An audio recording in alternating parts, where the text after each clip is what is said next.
Oh god, where did I leave the scooter? So last night I got really late and I did not find parking space. Now I cannot remember where I kept the scooter and I really have to be somewhere. Oh yes, I can actually track my scooter's last park location. Let me just do that. Okay, got it. Now I can find my scooter.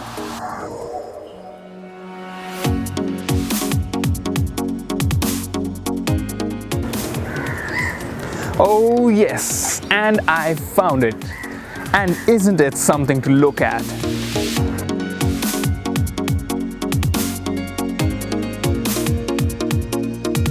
Now while I am in a bit of a hurry as I have to pick up a friend, I will take some time and brag about the new Ntorq 125. It just simply looks fabulous. The one that we have here is a yellow colored one, so it gets this matte finish and you have black accents on it.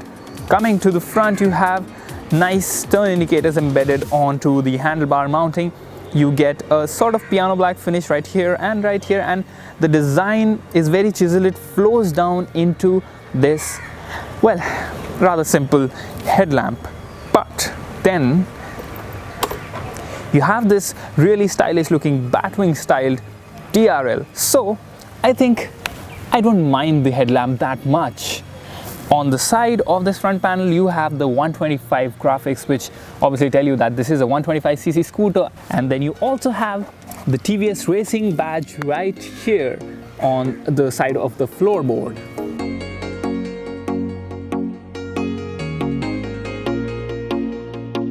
This is the plush seat with nice red colored stitching. And then you have this 3D Ntorq 125 badging, which looks really, really neat. It's in red, the split grab rails, a nice addition. Not the most practical, but yes, a nice addition. And you get an external fuel fill. But sadly, you still have to get off the scooter because the lock to open the fuel is here. And twisting the same thing on the right will open the seat. Now things get really interesting at the back. You have this distinct looking T-shaped tail lamp, which looks really nice at night. You get afterburner style exhaust vents, although they are not real exhaust vents. The real exhaust is here. It's quite a short stubby muffler and produces that distinct sound that comes from the Ntorq. A low grunt that is really satisfying at lower and higher RPMs, not so much in the middle ones. You get sharp looking turn indicators right here, and it all is finished by this mudguard, very muscular looking mudguard. Now I do admit that the whole designing scheme makes the scooter look a little wide from the rear, but hey, if Nicki Minaj can get famous with a wide rear, then well, this is loads better. And that does it for my design rant. Now I really need to go and pick up my friend, but I think before that I should have a helmet. Not a problem. Abracadabra. I guess that does it. Now I need to really go.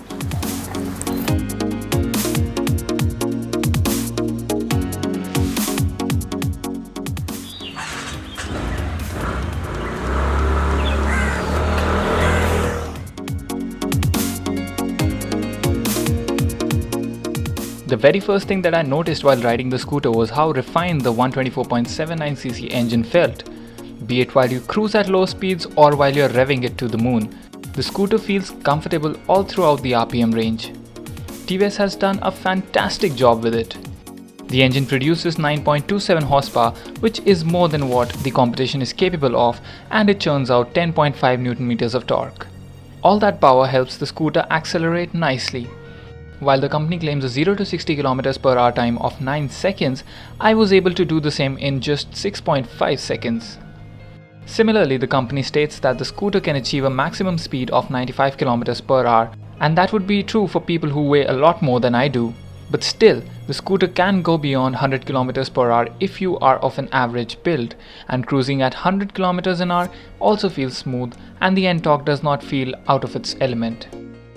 While the scooter is heavy and has a curb weight of 116 kg, that helps it at high speeds in maintaining the composure of your rides, especially when you're riding on highways. The Ntorq 125 feels great to ride in the city as well due to its linear acceleration.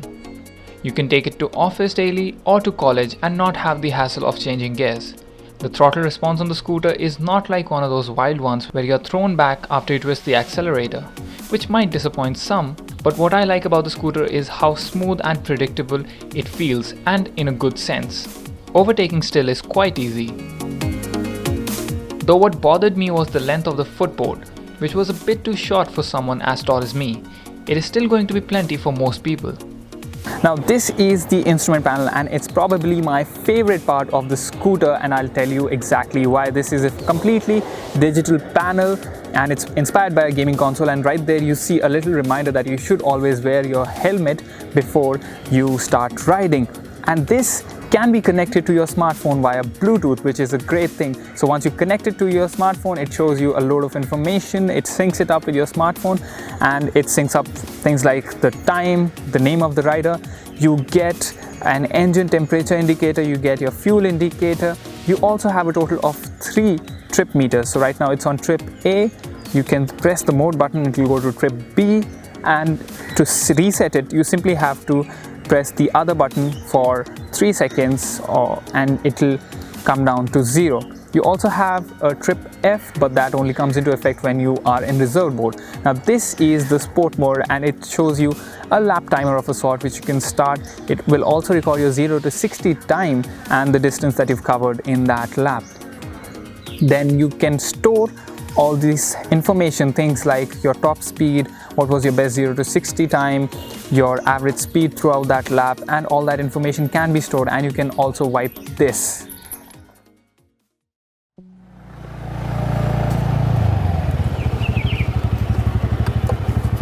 You are late, buddy.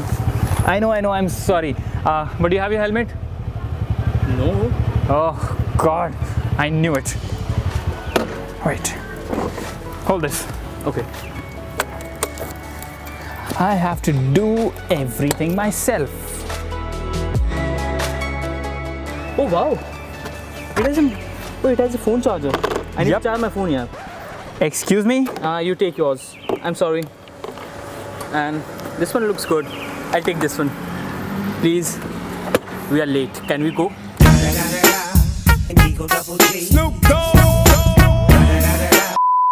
Now you might have the urge to keep your phone while it's charging in this area, but I would suggest not doing that because we kept it and look what happened. So yeah, if you have to charge your phone, keep it down there.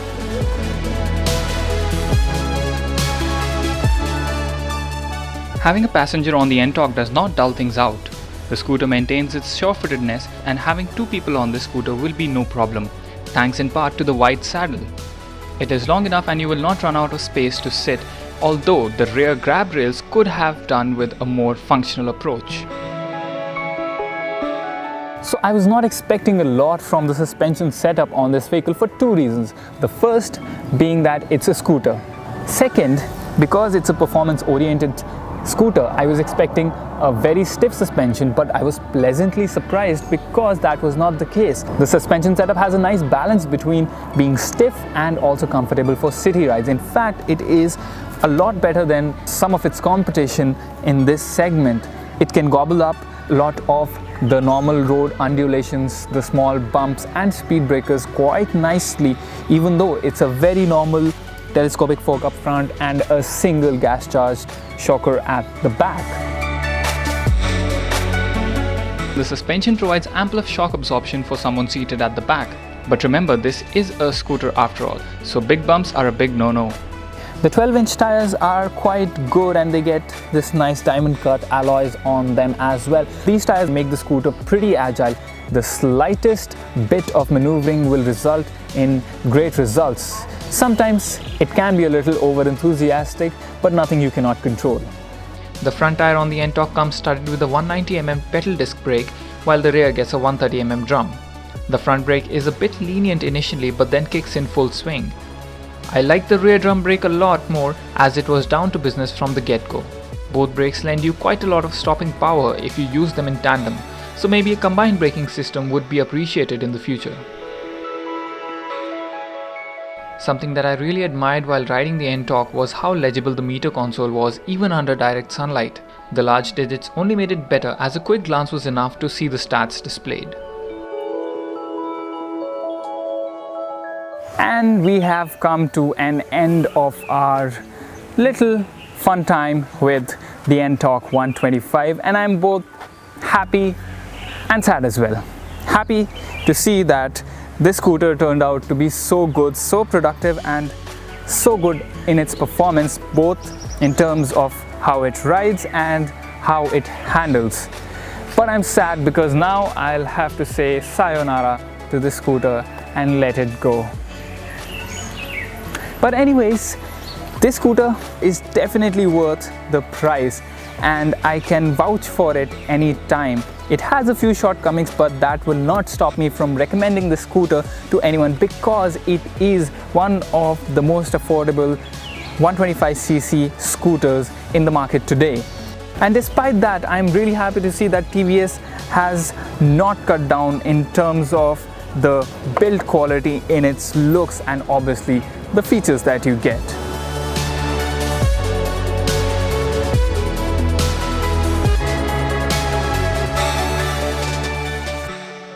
So you've stayed until this point of time in the video, which can only mean one of two things. The first is that you really like this video and you saw the whole thing and you like it, which means you should definitely press the like button. Or it could also mean that you were just skipping the entire video, which is, well, sort of disheartening. But anyways, I think the effort is worth a like. If you have any questions, we'll obviously answer them. So comment down below, and there is that red subscribe button somewhere down there, which you can press if you want more latest updates from us. And there's also a bell icon these days on YouTube. So complicated. Just press that bell icon so that you get notifications on time. Otherwise, we'll just appear every now and then. Okay, so we have two lovely ladies who like our channel and they wanted to be in the video, so here they are. Say hi. Hi. Thank you.